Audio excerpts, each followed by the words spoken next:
mi chiang a chikan gor media o ken bi na lo kon dong bi na met be chi ko long bi ko kwa la ka mi chiang a wi na ru bi na attack la ba ni na do ri ni la ba ni na do ri ni o ma la ri min cha la ye yan ga ki dial ke gang dor ken wan ko dia and wo point la ba du through the for local violence as long as anwa terrorist group do not accept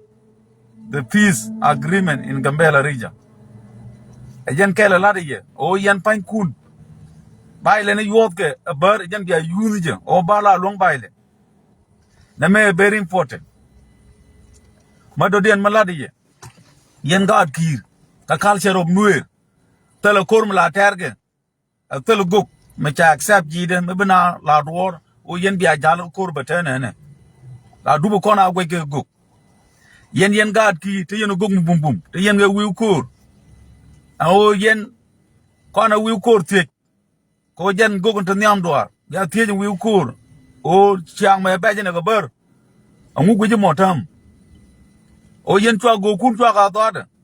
kan ber mu gwi yen nyon ken ye go ken pone wiu kur go kur mu yen mu no jala to nyam duar won mala yedu jur so yen pan kun twa wiu kur yo dot ba gog do bia chol ba roi ge bia dol ge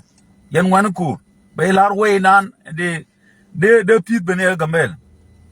ko wiu ko jen ko so barwa ke ye ba ok nak ya nam duar mo be clean up do man to ala yen wane dia yen ga ki dia la gang dor ki o yen pan kun o bia du bia lep ten ya ga bar tele nga de tele pit mala yen ko bar pan ken chicken pit kan lok chiga ma lok mi chiga ma lok na wata ari nga magor kana modela da raja makame ye my advice to you o kon pan kon na ti cher ga bar mi chang kon ga bella na ka kon a bar ka cha ga yen ka yo mi kora na baran yen je no tele fairness tele far ku mu ta ga bella ngai yena bon mata rule bu ne dial dar fairness ku won la kor bu ne dial far jen ku yela ne no di u changa du baba di ko ko chiang tin ajen wo chai de jok ya de baba chi chin so du dang die eta gambele kan dia ta garai order an chona la jo mo la de ye yan wan dia yen ga ki dia gang dor ki the militia arm of the king who open the road through political violence as long as I know they did not accept the peace use the same way the violence that they want you have to use the same strategies for local violence, what they have been using against you, guy. I just write a lot of very important. My whole life video. Oh, yen. Oh, yen pankun, yen guard key. Chal will cool. Chal will cool. Lagok, phone gok, nadaka. Lagok we want. Baok nak. Try ignore. Kwana right go we you get nyam. Bay nyot. Way nan. Mending at the lelgaje.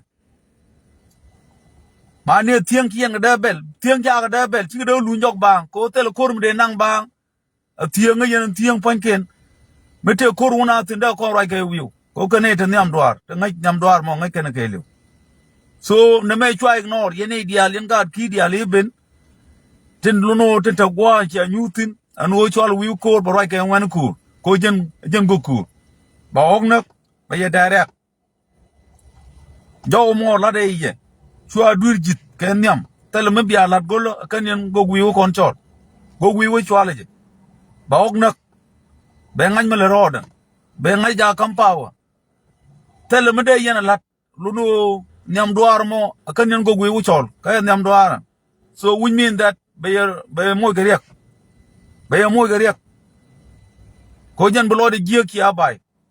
mo je duor blu no kame je be ngaji wo cha accept nege cha kampawa so bele go la to kidun ano yen wan kor kon ci ben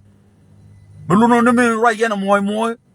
kam ni kun ko rodun ci ara ling awo tel gog mi ci direct goro gog menu bi direct ko kor dia la ter ga nuor go ko na to nyam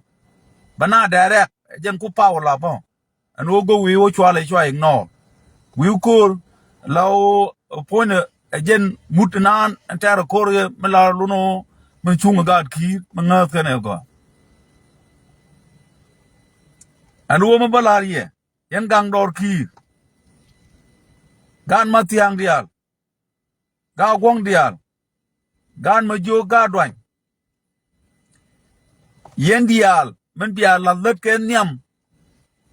tele mud mi bial kap tele mi bial lat kan yen wi kor kan yen kon accept ba kon nak be ya direct no mo be ya mo ka dor ko bial kwa kam ni kun ba tanu no pal ko ba kor te tana drori do ma kama ye the strategies this is the one the main important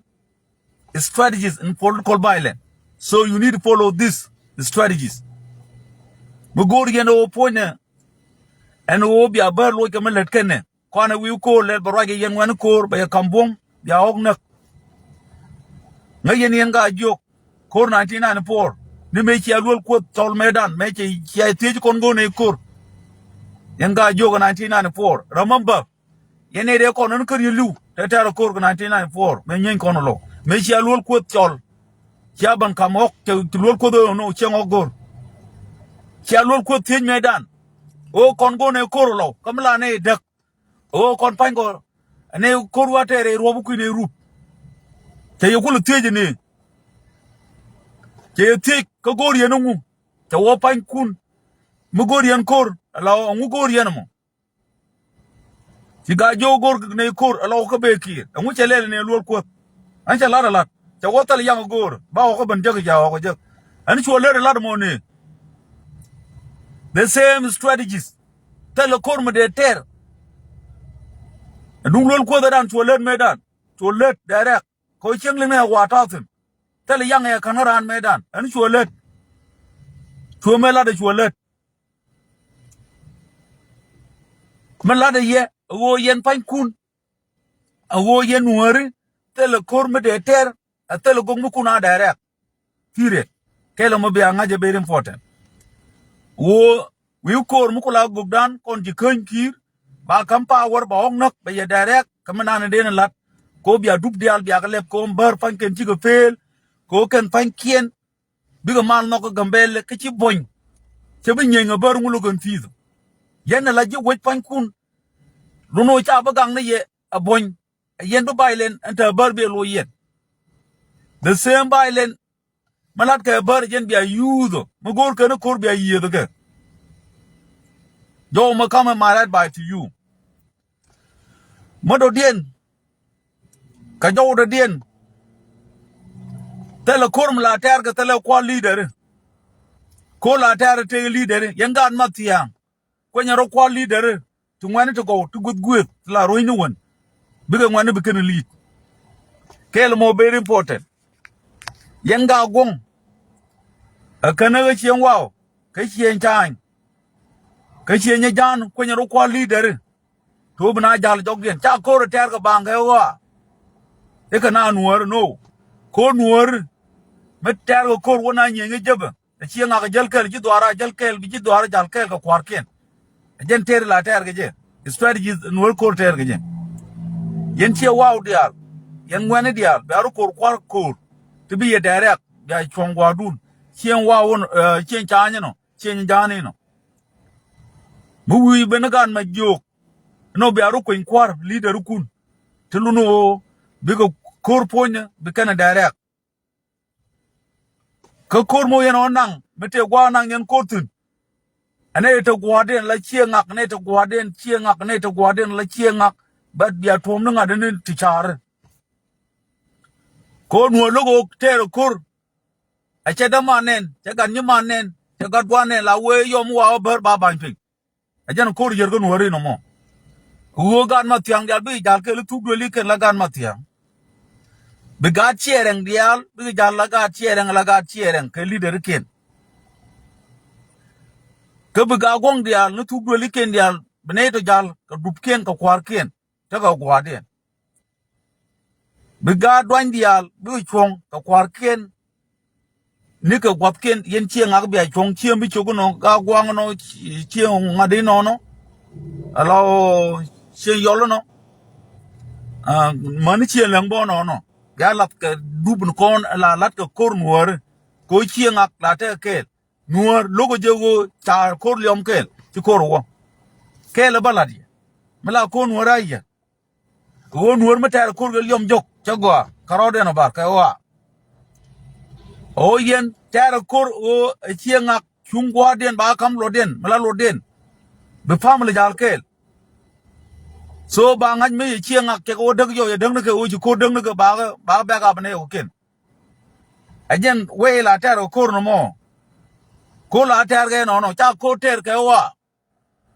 ajen strategy kor mala lat ko kor ge bi chienga gal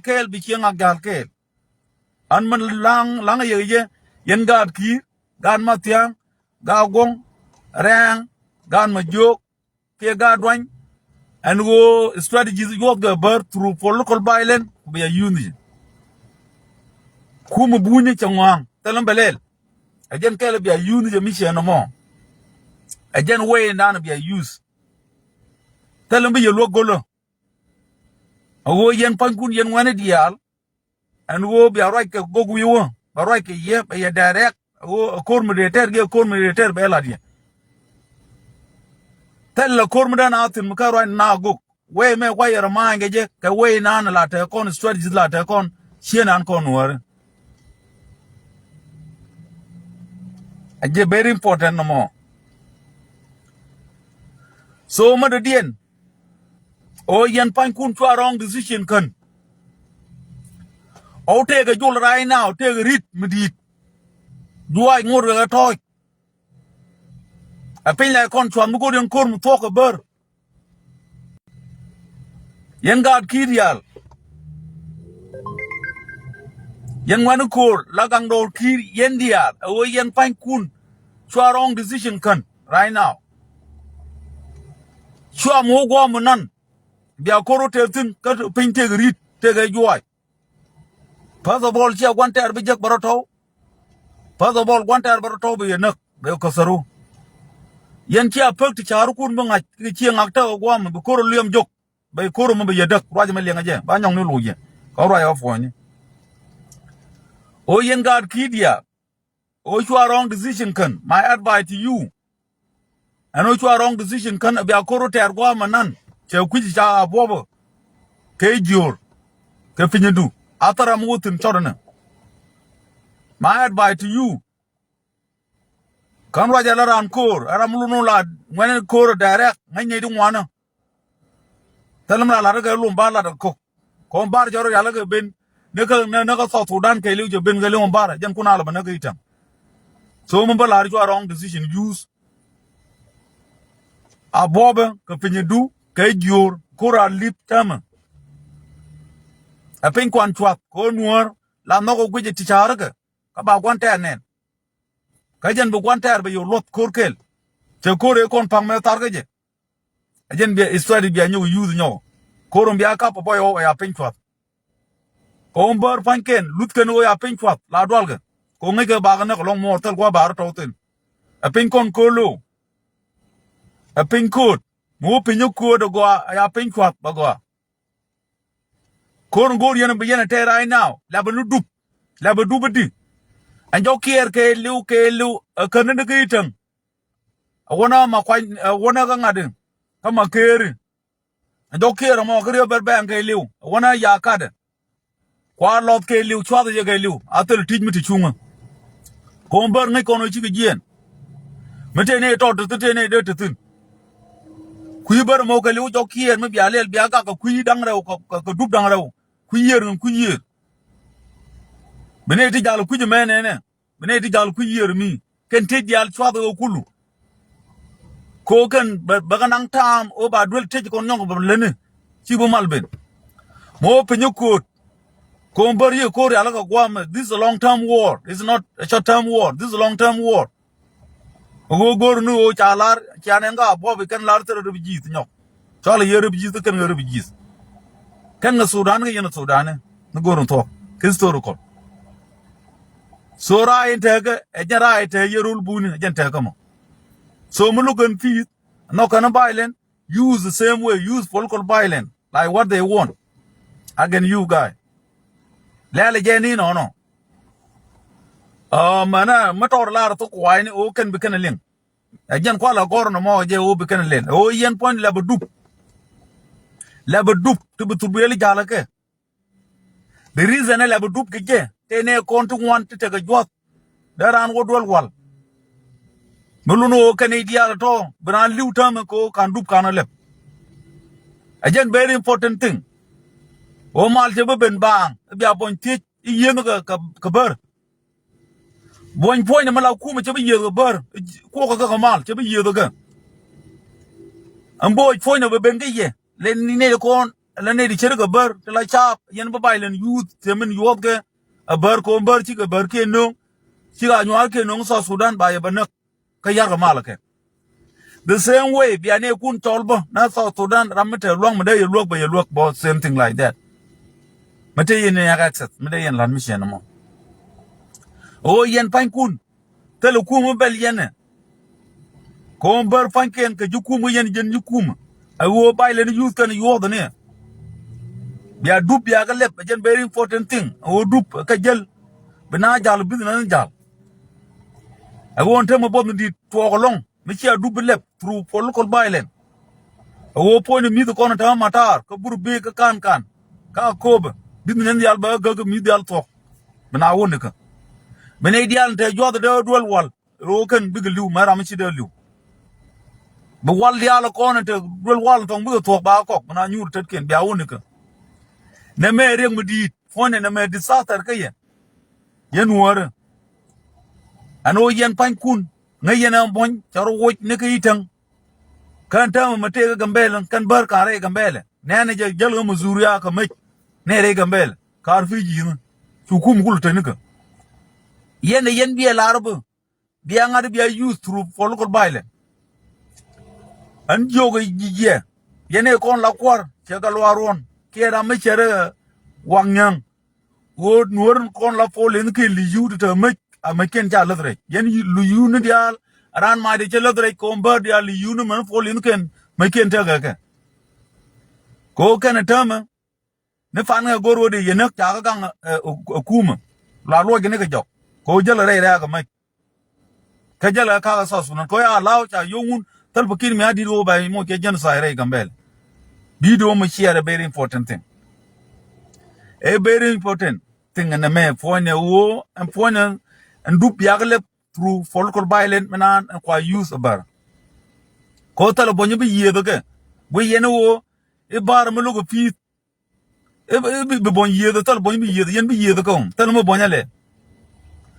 jen jaw la de yen me very important o yen wani dia wo fan kun swala go gwiwo ya nyur be ya direct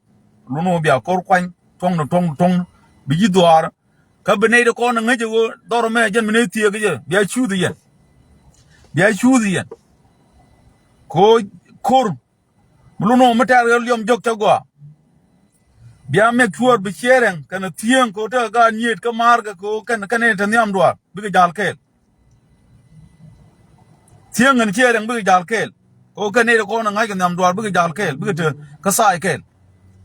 bi ga gong dial choro ga chikel ko jen tera ter kur anwar bi jal kel bi ga dwan jal gan ma jog dial bi jal kel mete nuwan mo de den muluno for secure reason chang da accept ko ngai te nuwar ko kentin muluno biya ko mo ga gwat chang chodin me manchi ko yene ro ga yemo ka yene te kabele ni te yen ga wardani ka yen buñ te ngake te ka tuluno kabele ni te ka jaga gorfin rol buñi ka falama te yene ile rekum so for secure reason chang damatal kabele chang ba mat ka video me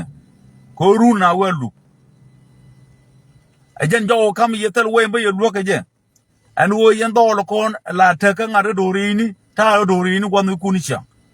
ami edung tar pam choro nyug ami edung tar pam ro chi nyug cha to ko no mo ro ya ga fo ni man de dien a video me gwi pan kon mete mi chi duor ko kon nuor me duor yar na ro de na bel chi duor ajen kula te ko chi akula bro chi aro kula baling ago mu go na go media ne ti che me chi duor o te ne de lu njok cha na ngai kon dia o me bel ke cha bel ke chi na ro je dio na ro de ling cái we na nan gur cái men gweje no na china de to bang tarami lidia ya to gug mi bi la dor bina kulu nyu na ro pal pen chi ngak ya tane gug la le che gug wi so de gwi no kan tiang me chi kanu lu njo je dun ko gwi ken tele direction ndo ka tele direction ngai de pi tele direction do la te direction ram ke me ko nuor khor la tar ga ram ke lam te direction mi gug jen mala la dor jen jo la de yo mi china ro blame chi ma ria kana mo tel mala ria problem tin men ngaje tin mala ria de no jen point no mo go jen kan yen gug chol gug wi u bia chol ba yen na gok ba ye direct song kur chi abater ga liom jok ba mutar rami ku ye direct aja roi la de tama kan tiang ka tla ye the barwon jen ku mo yen ideal ku le chango ki bar cha ma jin yam doar mo kan bar kan tiang la ye na me kan chere ngbe so ro ma ba la de o mo la de ye to ar mo ga to je yen ti ite ngi yen dial ka yen le goro bia double chong la ga ram ke la ga ti tu no te yen rek ka ngade te yen rek ka bar mo long no bar na ga yela nuor che yen na ga kre chi ngak ti tel chi ngak ngai so yen chong ke la very strong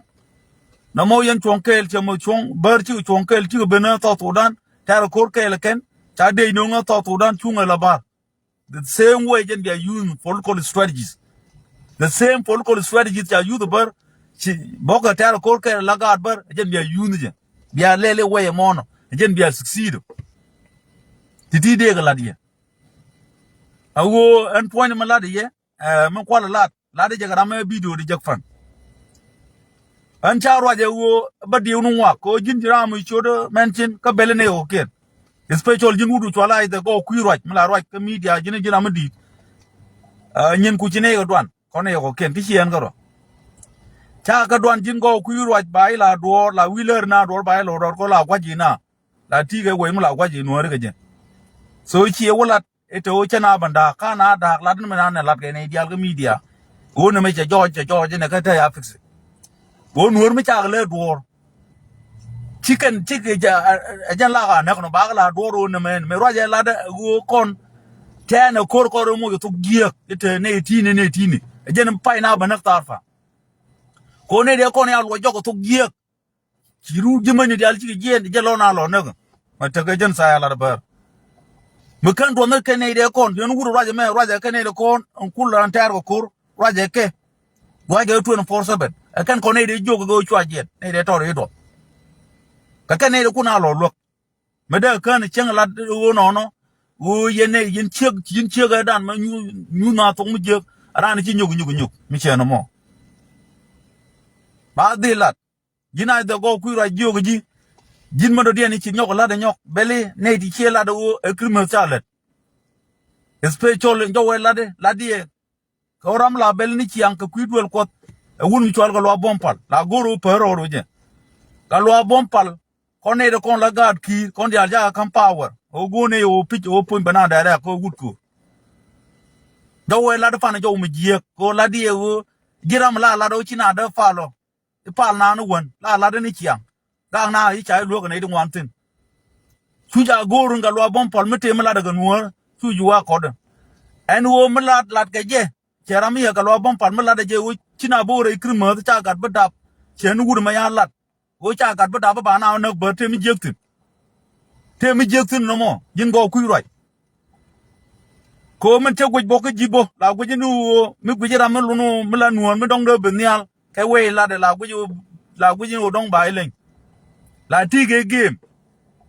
so no mo go ji ba luok la wi la le na ba la dor jin pon ba la dor ko ra la cho dien mi la wa cho do de den cha cho do mo thok ta je luok tin dung dol ko do mo ramia ga lo bompal man la de je wo yen pan kun dol ko do mo jan na bar ka jan dol na bar tele dor mo tin kana mo luok jen wal te ben ga la video wal ko pan shoro mention ko ken wo nyin ku mi ci shoro mention bi luok wo roñ me roja mo ji dol ko ba ga luok wo yen to ken dit ba na bar jan na bar la re jin go ku roja me la re jin chu ga lo bompal ma te ga nyok mo roja bi disrupt ko fodul ko strategies me le de gan war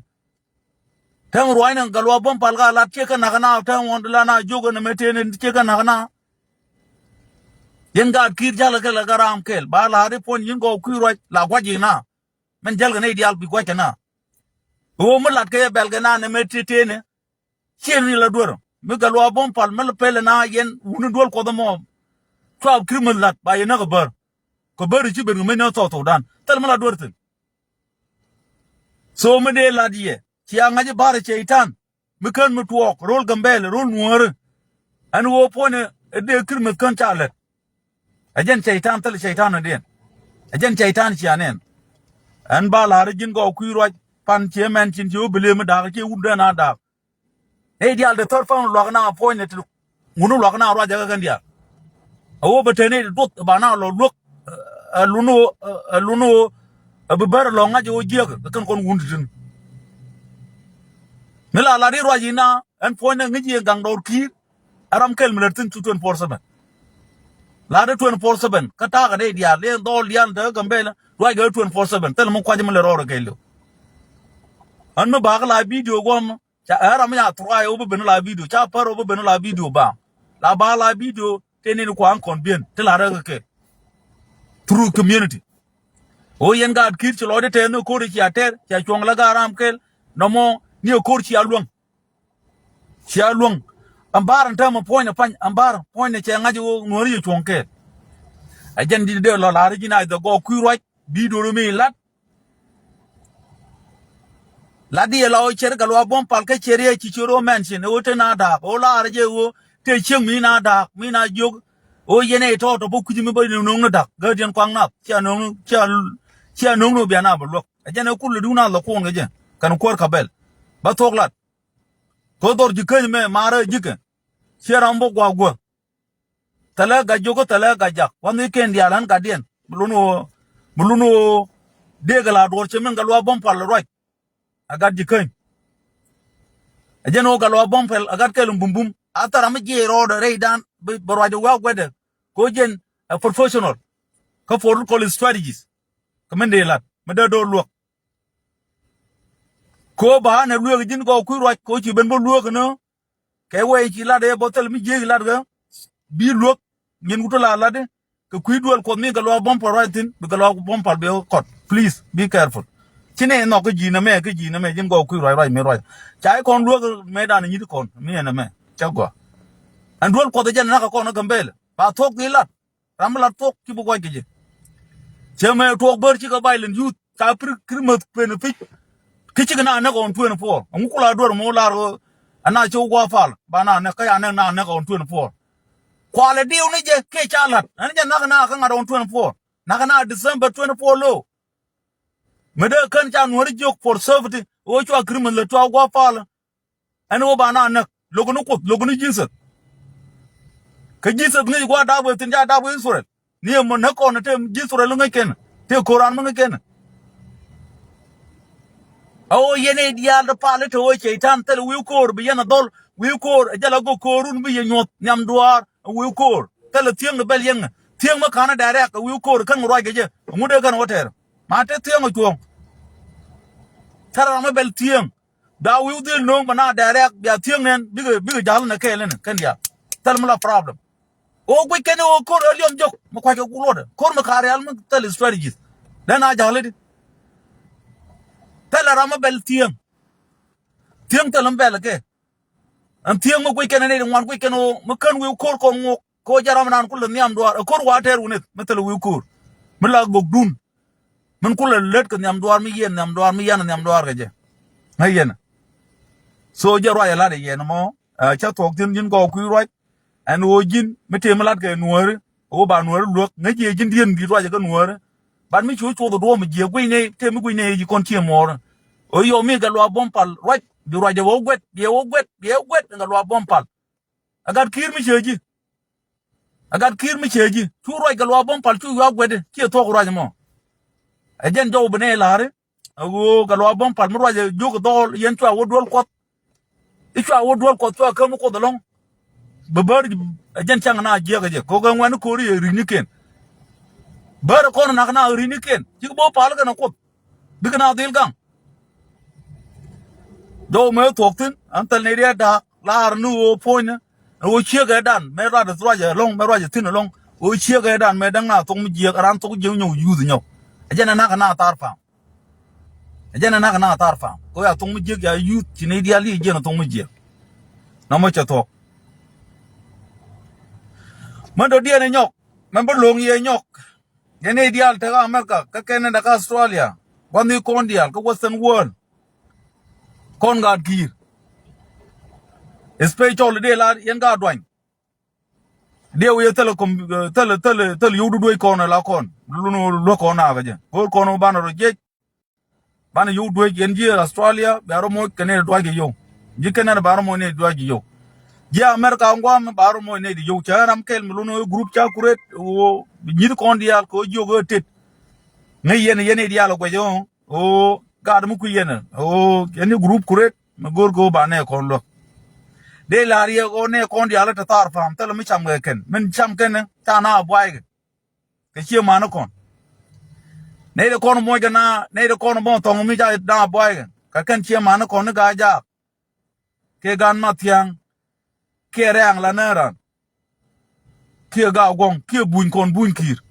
atam la ken ta tal balang lu no be ken tol ba ko kam ne de kon ta tar fam so kon pan kon en tarar ban yu dil do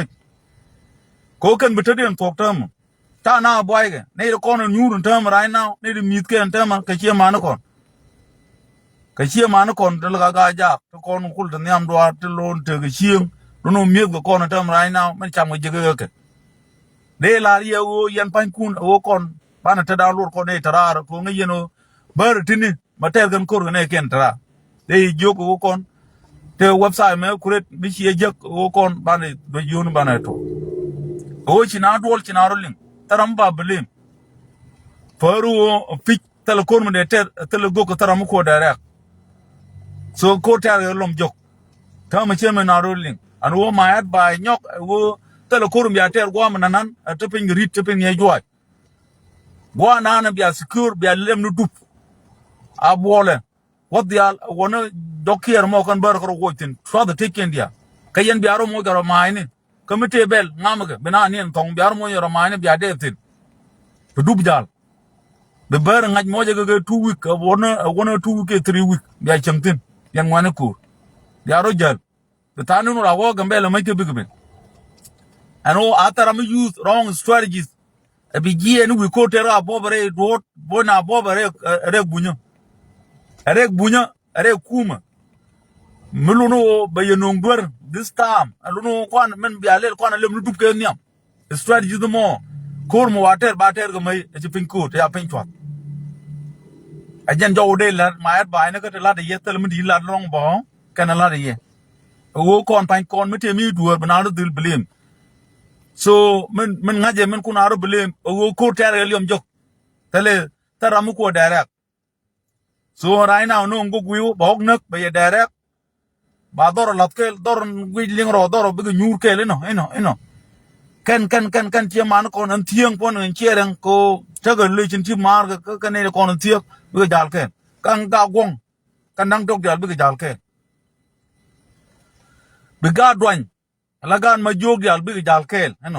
so jan we bia wak lat ke je no mo au fan kun yen tele me de lat bang tele go mu kuna direct kwa wi ko kwa law ko be kam we nan be lip green light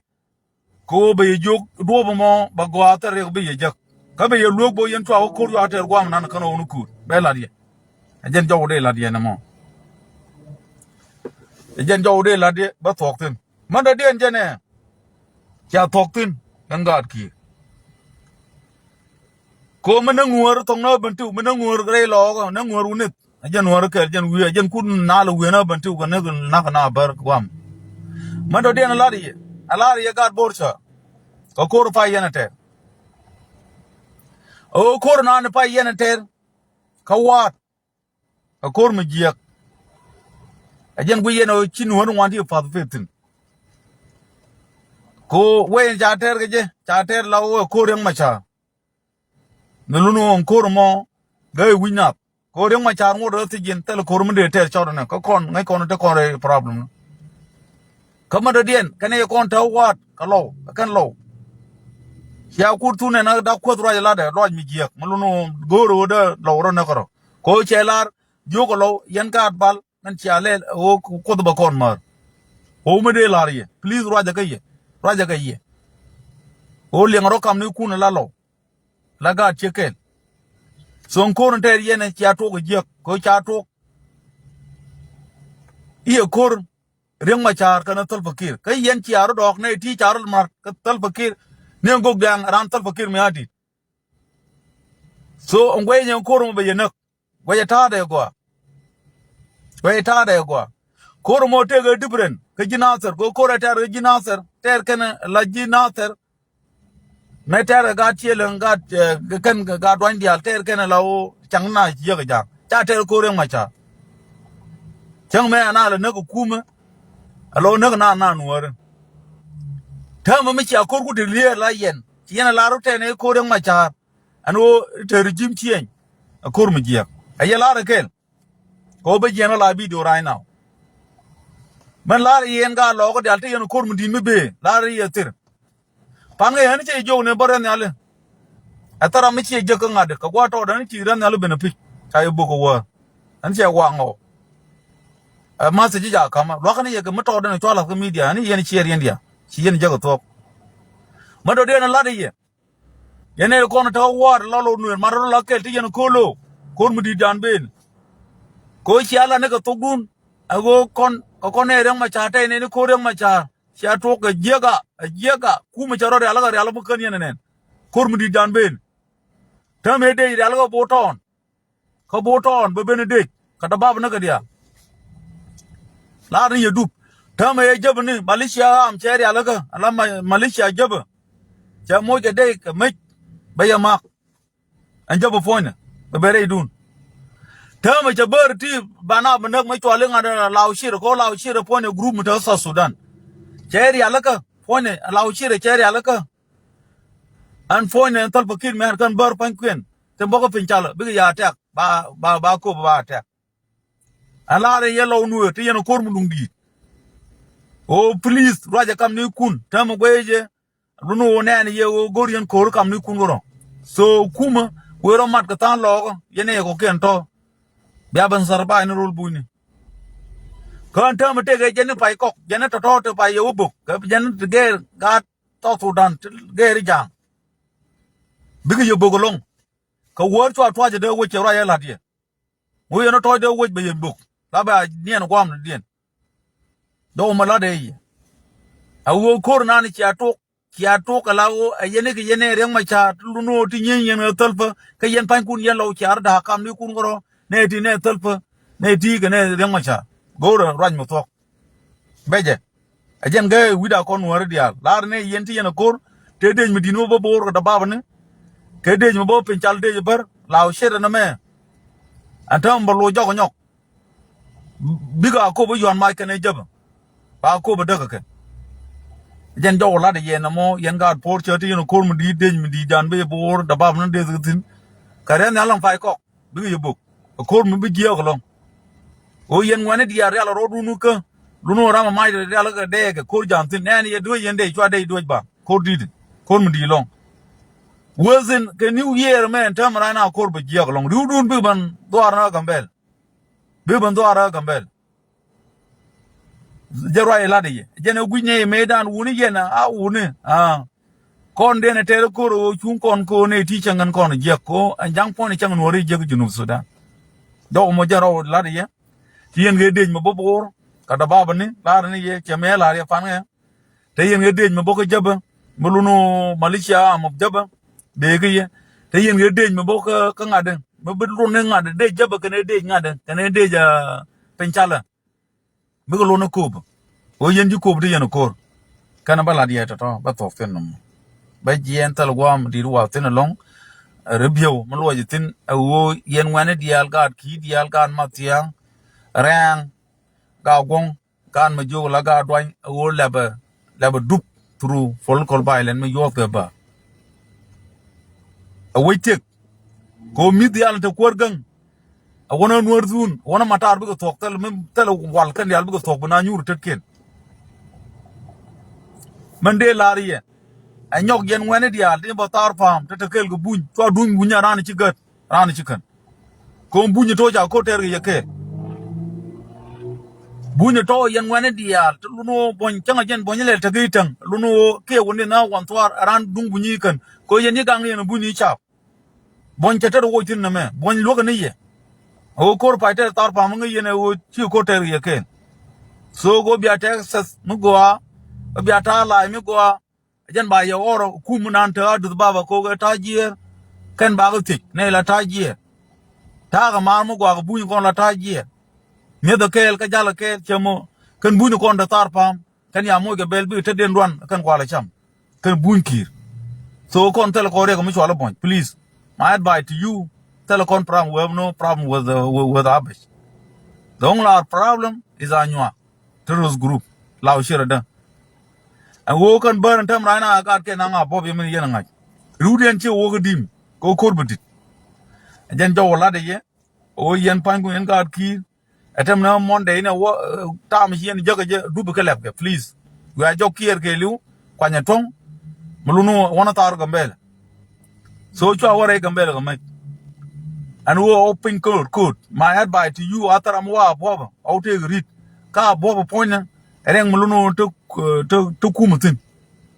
so right now kwana kon lem no dupa ngai leb ni dup so mo baru won mi nyaka ya ga gor ko ga bob wo ka jor ko ta tin ya yid ga this is my advice to you lel ngad man biya lem no dup ke nyam ko jen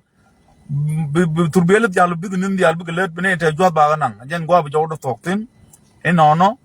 and wo kon ga dwan and wo men balariye go kon tam tel ne dwa ge yo to group create so mo wa ye lel gor yen be ngad ban chi man kon lok ne de kon dwa ge yo kan ga ja ti dwa ge yo long ne yo ru ken dwa bo je ken tam ko cha dwa ka na an ko la ra ja ga me cha lingana cha linga wa cha dwa ga kon ne mo ge kon ka ken chen jan ko